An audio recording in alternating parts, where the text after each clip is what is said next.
While thus he spake, Armenia hushed, and still his wise discourses heard.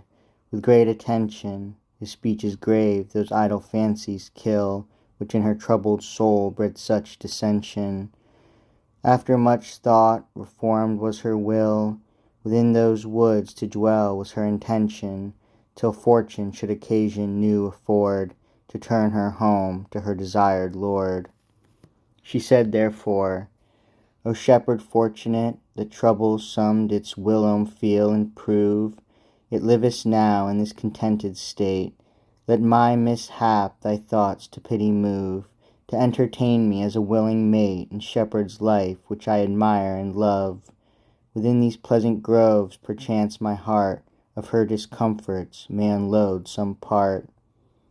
If gold or wealth of most esteemed dear, if jewels rich thou didst hold in prize, such store thereof, such plenty have I here, as to a greedy mind might well suffice. With that down trickled many a silver tear, two crystal streams fell from her watery eyes. Part of her sad misfortunes then she told, and with her wept that shepherd old. With speeches kind he 'gan the virgin dear toward his cottage gently home to guide. His aged wife there made her homely cheer, yet welcomed her, and placed her by her side. The princess donned a poor pastoral's gear, a kerchief coarse upon her head she tied, but yet her gestures and her looks, I guess, were such as ill beseemed a shepherdess. Not those rude garments could obscure and hide the heavenly beauty of her angel's face, nor was her princely offspring damnified, or aught disparaged by those labours base. Her little flocks to pasture would she guide, and milk her goats, and in their folds them place. Both cheese and butter could she make, and frame herself to please the shepherd and his dame.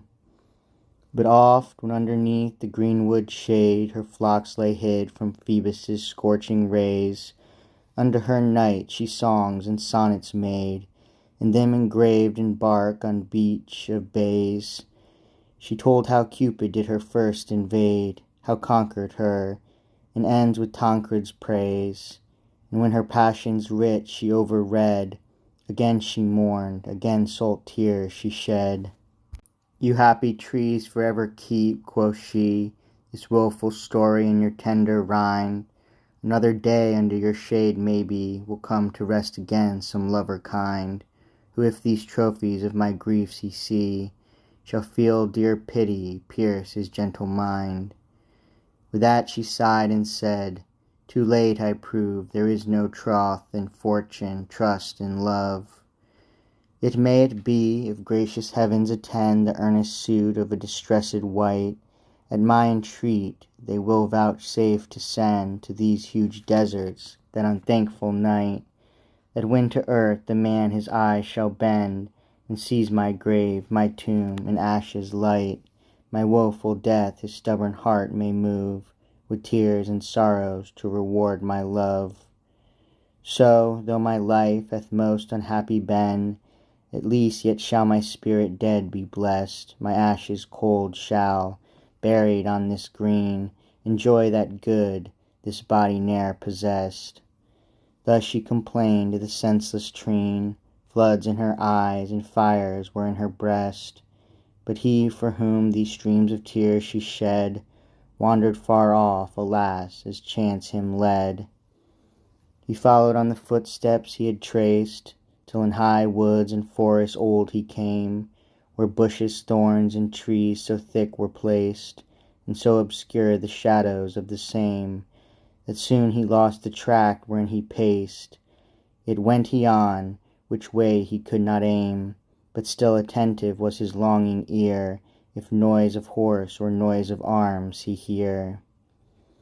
If with the breathing of the gentle wind an aspen leaf but shaked on the tree, if bird or beast stirred in the bushes blind, thither he spurred, thither he rode to see. Out of the wood by Cynthia's favour kind, at last with travel great and pains got he, and following on a little path he heard a rumbling sound, and hasted thitherward.